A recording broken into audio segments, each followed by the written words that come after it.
Alright, here is a review of the CZ Custom Shop trigger pack for the CZ Scorpion Evo.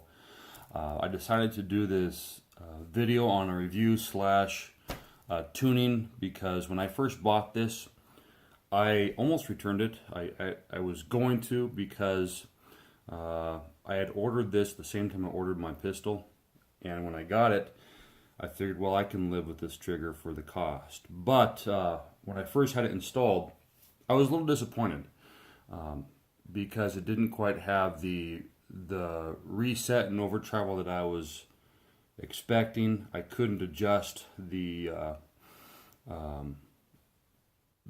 take up and all that like I wanted to, because over adjustment meant that for the pre-travel meant that the safety wouldn't work at all. So I've got everything dialed in real nice, and I'm going to show you exactly how to do this for yourself so that if you get this trigger, you can get your money's worth.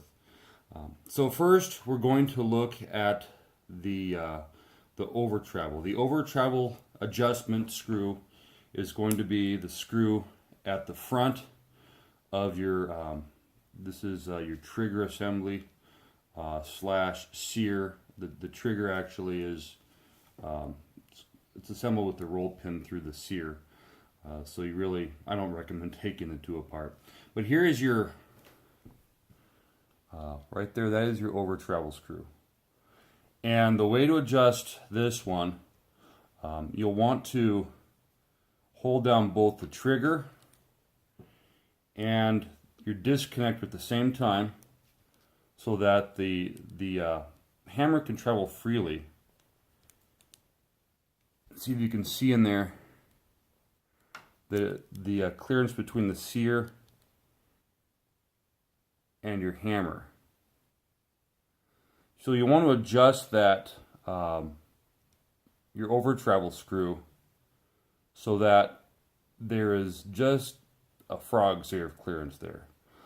You want to get that as close as possible, and you want to check both sides because it's a two hook sear. The design of this trigger for the CZ Scorpion reminds me a lot of the trigger design for the AK-47. Very simple, hardly any parts here. But once you get that done, so you just have maybe 2/3/1000ths of an inch of clearance between the sear hooks and the hammer, you'll have the most, you'll have the crispest over travel that you could possibly get.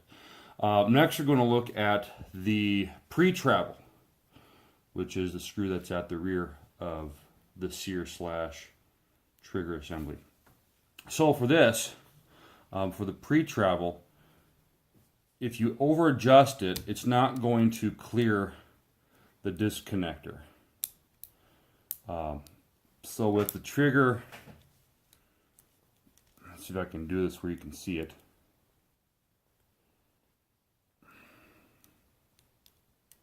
I'm going to have to pause this video and resume in just a second. Okay, let's try that again.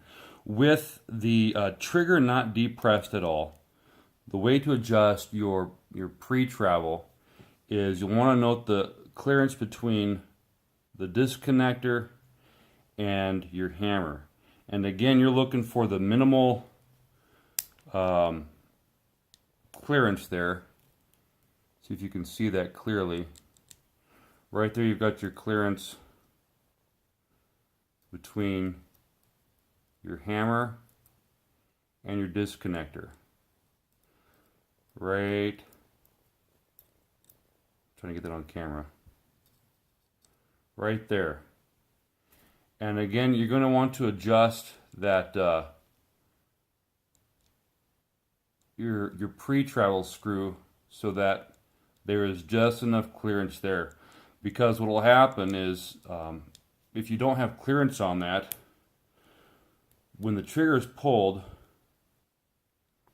it will be able to, there's some spring tension there, but when it's not pulled, that's as far, well, I don't know how to explain it, but that's how I adjusted it, and it's absolutely perfect. If you have too much adjustment, the the disconnector won't actually engage, and then your trigger won't work. So now the problem with all of this is that, and this was one of the things that I was really frustrated with, I wasn't able to have any pre-travel adjustment when I had installed this trigger because my safety would no longer work. And you have two options. You can either take a Dremel to your sear, or you can take a Dremel to your trigger cam. I'd much rather, or the safety cam, I'd much rather do something with the safety cam because this part is a lot cheaper. And if you screw something up and you have to replace this compared to replacing that very expensive kit that you bought, I'd much rather replace this. So what you'll have to do, if you look on the bottom of your cam, this surface here you got your flat bar surface. This is the underside when your safety cam is inserted properly. And you'll want to shave off with the Dremel. I recommend using a really soft stone.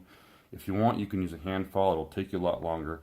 But you're only going to shave off a tiny amount as you go. It's only about that much of it from here on over that actually engages the safety. So the way that works is, if you notice on your sear, you've got this node standing up. Sticks up just, you have another one on this side too. That one doesn't matter. It's completely inconsequential. It's this one over here that matters. That will engage the bottom of your safety cam, and that's what makes your safety work. If you take too much off, what's going to happen is you're not going to have any safety. Your safety won't function at all, which is really a bad thing because the only safety mechanism, aside from the user on the CZ Scorpion, is this safety right here. It prevents the trigger from being pressed enough so that it clears the sear.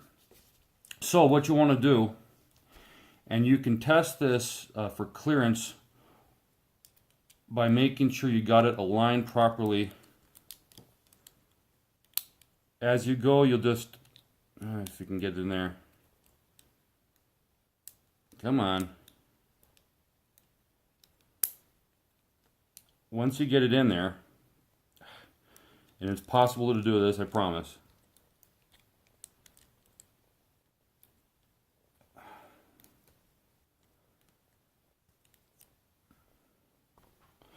Alright, I decided to pause that instead of embarrassingly fiddling around with that forever. So once you get that put in there, and you'll have to be careful because if you wiggle it too much side to side, you'll end up popping it out again. But as you go, you can see there is almost no clearance. I mean, you're talking maybe 1/1000th of an inch. It's hard to tell it on camera, but there is no clearance between the node right there and the safety cam. So as you go, you're going to check for clearance. Safety's off right there. That popped out again. Just my luck. There we go. Popped it back in.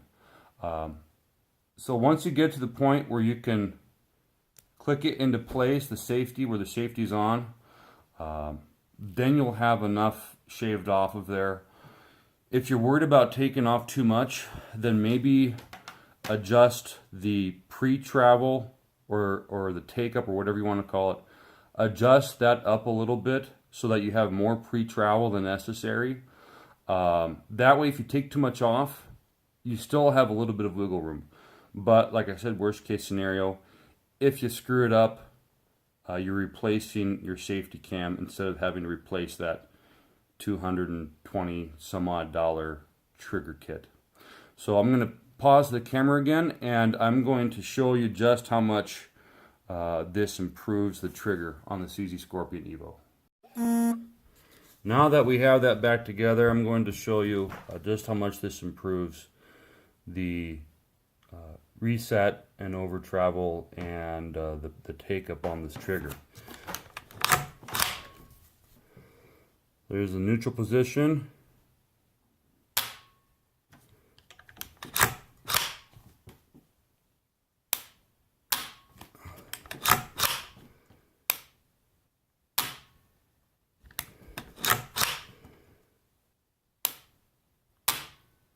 And that's what you can expect if you get your trigger kit from CZ Custom Shop properly tuned. This is about as perfect as it's going to get for this gun. The stock trigger on this, it's not the greatest, and it's not the worst either. The one that I had handled in a gun store a while back, the trigger was awful. The one that I managed to get off of Gunbroker for a whopping $640, you can see why I grabbed it up. The trigger wasn't terrible. It was livable, but definitely worth the investment of this kit. As you can see, I've got a bunch of other goodies on here too. But this is my Scorpion. I love it, and hopefully if you get your trigger tuned right, you'll love yours too.